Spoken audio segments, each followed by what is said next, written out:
بركة بسم الله. ألف صلاة عليك يا سيدي يا رسول الله. بسم الله الرحمن الرحيم. هنبدأ الفيديو ده إن شاء الله بالدعاء لكابتن إيهاب جلال. اللهم اشفيه واشف مرضانا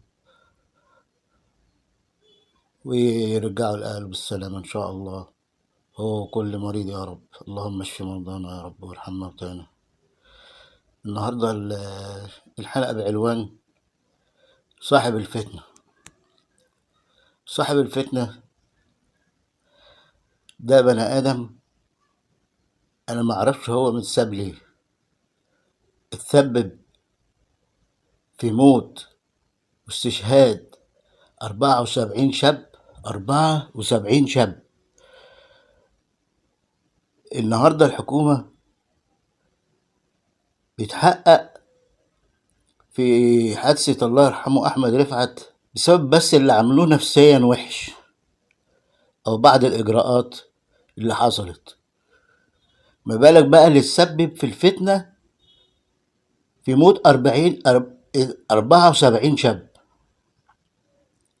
كل يوم كان يقعد ينفخ، كل يوم كان يقعد ينفخ في النار.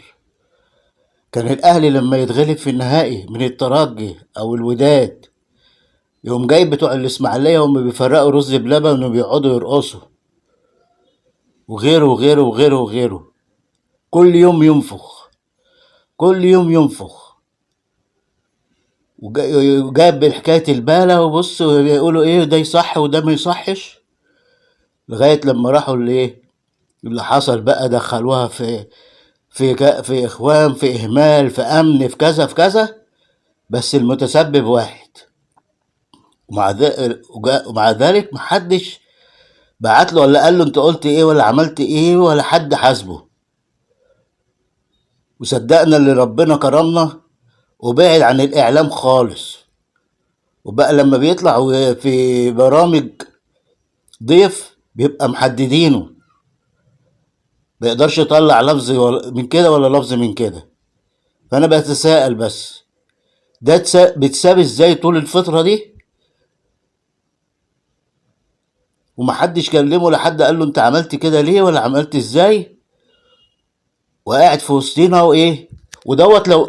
لو اعوذ بالله دوت لو اخواني والله العظيم لكان ولع البلد دي، كان ولع البلد دي. كل يوم كان عمل فيها انقلاب.